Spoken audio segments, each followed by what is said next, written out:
Bienvenue aux amateurs, aux passionnés et aux fous furieux du trading. Bienvenue également à ceux qui passent la journée la tête dans les écrans. Aujourd'hui, nouvel épisode de recherche et test stratégie où je vous partage des idées à backtester, à vérifier, en tout cas à améliorer. Ça pourrait en tout cas vous intéresser à beaucoup de personnes, à ceux qui font du forex. Là, dans le cas, c'est euro-USD, temporalité H1. En tout cas, c'est sur des temporalités plus grandes que d'habitude que je partage.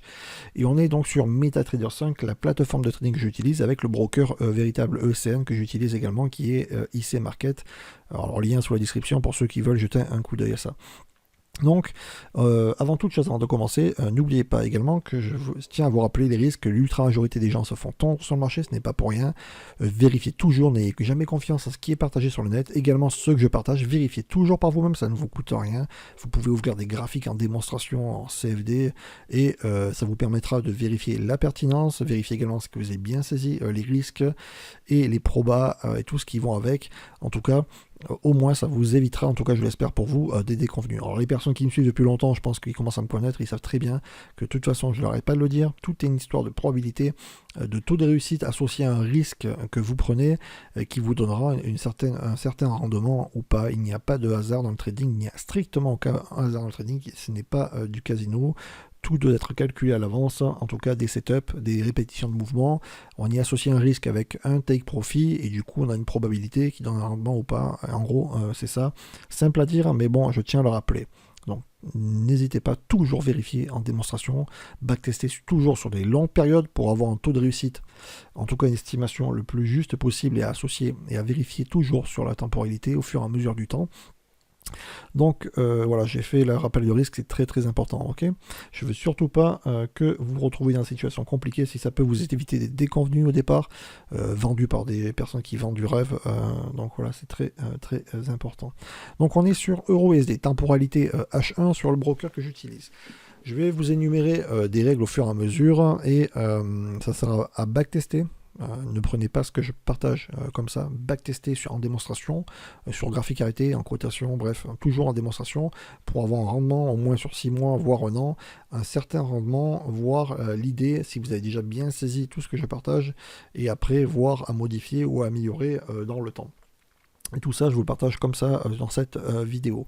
Donc aujourd'hui, j'ai commencé à tracer des lignes rouges, verticales, chaque journée d'ouverture de marché, en temporalité H1 au moment où le chandelier clôture. Donc là, on est marqué 10 heures, mais c'est 9 heures, le 3, le 4, les jours de cotation, le 5 et le 6. J'ai fait une ligne orange pour la règle que je vais vous énumérer après, pour savoir le passif de la veille du jour de cotation, pour avoir une idée des derniers plus hauts et plus bas, et on va trader en gros dans cette stratégie là les breaks, que ce soit à la hausse ou à la baisse, avec un certain ratio que je vais énumérer. Donc j'ai tracé des lignes tout le long, ok, en rouge pour les moments d'ouverture. Donc au moment où l'ouverture arrive, 9h à 10h, le chandelier se forme et clôture parce qu'on est sur du 1h, je trace une ligne rouge et après je vais potentiellement chercher des positions de cassure à la hausse ou à la baisse par rapport à tout l'historique de la veille qui est tracé jusqu'à la ligne précédente. Donc ici, dans ce cas-là, au moment du 3, on voit la cotation du 31, ok, avec un dernier plus haut, ici, dans cette zone-là, je vais y arriver, ici, et un dernier plus bas qui se rapproche ici, ok, qui est antérieur à la cotation du chandelier de 9h, ok, 9 à 10, ici. Et à partir de là, au moment où j'ai cette cassure, le prix s'effondre, il fait le dernier plus bas sans avoir, je précise, clôturé le chandelier. À ce moment-là, je vais prendre position ici à la baisse et je vais prendre le dernier plus haut correspondant qui est ici à 31, et ça fait 62 en bas. Donc je mets mon stop ici, 2 points derrière, je multiplie par 2 sans rajouter les 2 points de stop vers le bas, je mets mon stop, mon take profit et j'attends l'issue du trade. Et attention, c'est très important, j'attends l'issue du trade et à ce moment-là, je vais laisser courir et j'attends l'issue réellement, que ça prenne une journée, 2 jours, 3 jours, 4 jours, 1 heure, ça n'a pas d'importance et j'attends l'issue du trade. Et une fois que l'issue sera passée, après je re-entendrai un setup pour recommencer à trader. Donc à partir de là, on voit ce trade qui est là et qu'il était gagnant de pas beaucoup, de 1,5 à 2 points sur ma cotation de mon broker. Et en tout cas, et à partir de là, on s'est retrouvé que le lendemain, le trade a été pris. Une fois qu'une position est prise, je ne peux pas prendre 2 positions, je suis obligé d'attendre, quitte ça dure des journées.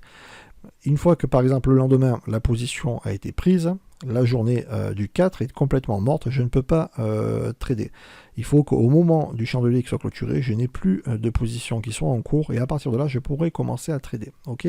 Ici, on a une position gagnante. Donc on attend jusqu'au 5 janvier. À partir du 5 janvier, qu'est-ce que je fais? Je regarde l'histogramme jusqu'à la dernière ligne à partir de 9h jusqu'à 10, jusqu'à la veille précédente de 9h à 10h également. Et je vois les derniers plus hauts qui ici qui sont représentés par cette mèche et ici et les plus bas qui sont ici. Donc si j'ai le prix qui s'effondre ici, je vais rentrer en position à la baisse en remportant un risque multiplié avec un take profit multiplié par 2. Et ici, le dernier plus haut qui a été pris, cassé en cours de cotation. Ok, la ligne n'est pas bien dessus. Je rentre en position à ce niveau-là. Et je vais chercher le dernier plus bas correspondant, le 46, un peu moins, pas au point. Et on met mon stop à mon TP à 92 à peu près. Et le stop ici, 2 points en dessous. Ok. Et je laisse courir. Et qu'est-ce qui se passe derrière? Eh bien, on attend le 6, le 7, rien du tout, jusqu'au 10, le 11 et le 12. Et à ce moment-là, le 12, on voit take profit touché. Donc 92. Alors là, c'est vraiment un titre d'indication. Les points, je vous montre, ce sont des exemples à vérifier, à ajuster. Je n'ai pas là pour... je pense que vous avez compris en tout cas, il faudra bien vérifier, multiplier, que vous ayez bien compris les règles, à vous après de l'optimiser ou pas, cette idée. En tout cas, je la trouve très intéressante. Le risque de 1 multiplié par 2 sur ce type de temporalité, il faut être capable également dans ce type de stratégie de rester en position sans commencer à bouger les stops et les TP.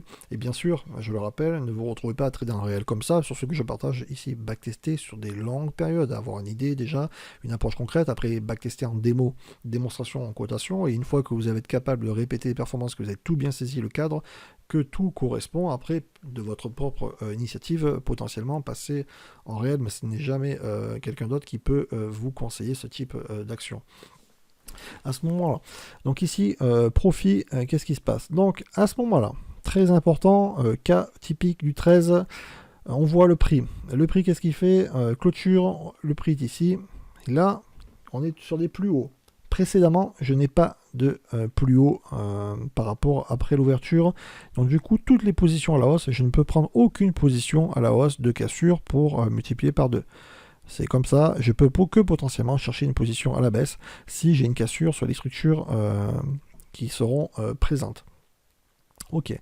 Et donc du coup, la structure qui est ici n'a pas été cassée. Et là, la journée du 13, si on met pas ce genre de règles, on se retrouvait à perdre des points pour rien. Donc c'est pour ça, quand on fait des backtests, les règles d'exclusion sont très importantes. Après, il faut bien optimiser, de savoir ce qui donne le meilleur rendement ou pas. On se retrouve ici sur le 14 janvier. Pareil, je regarde l'historique. J'ai par contre effectivement un dernier plus haut et un plus bas. On voit cassure ici. Ok, le plus bas est ici pour moi. Ici, et on va chercher la distance, il y a 35, un peu plus de 35. Et on va multiplier par 2. Et bon là c'est marqué 112, entre 70 et 72 points, on voit qu'il se passe, ils y sont, et c'est arrivé 2 jours après. Ok. Après, qu'est-ce qui se passe? On va aller chercher, bref, toujours la même chose. Ici, on ne peut pas faire de dernier plus haut, on a une accélération, on ne peut pas aller chercher les derniers plus hauts précédents. Ok, donc on ne peut rien faire. Et là, on peut voir, et là c'est intéressant, c'est un cours, c'est en train de se réaliser. Dans cet exemple, en tout cas, de ces idées à travailler pour vous, en tout cas, si ça vous intéresse. Ici, précédemment, le dernier plus bas, il n'est pas bien mis parce qu'à chaque fois ça se décale sur MetaTrader 5 quand on pose. Et on va chercher plus haut. Et là, 33, on multiplie par 2, 66 parce qu'on ne compte pas les 2 points de spread qu'on rajoute de stop. Et 66. On voit, c'est en train d'y aller actuellement. Donc, c'est très intéressant. Hop, on va mettre... J'avais pas mis la ligne ici. Et c'est en train d'y aller. Donc...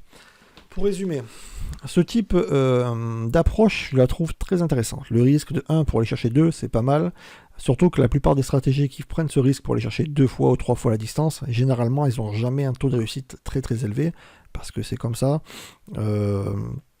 Et ça soumet beaucoup émotionnellement les débutants, parce que quand on risque 1 pour aller chercher 3, ça ça voudrait dire qu'on a un taux de réussite très faible, même si c'est profitable, très faible, et accepter le fait de perdre régulièrement des trades malgré qu'on soit profitable. Et ça, émotionnellement, c'est très très difficile pour tes débutants, en tout cas pour les personnes qui tradent les 2 premières années, ou bref, qui ont très très peu d'expérience sur les marchés, en réel en tout cas. Et là, je trouve ça pour l'instant... alors bien sûr, c'est pas représentatif, on est sur le mois de janvier. Il faudrait travailler ça sur au moins toute l'année 2021, sur graphique arrêté. Alors, je n'ai pas eu le temps, là, je vous montre ça comme ça. Et après, le passant des mots, comme je fais moi à chaque fois que je fais une stratégie, je l'éprouve en démonstration. Et après, si ça convient, si les rendements me conviennent, je passe en réel, un petit lot, et je commente les lots, les tailles de lots, au fur et à mesure. Voilà. Donc j'espère que cet épisode vous a plu. N'hésitez pas à liker, abonnez-vous.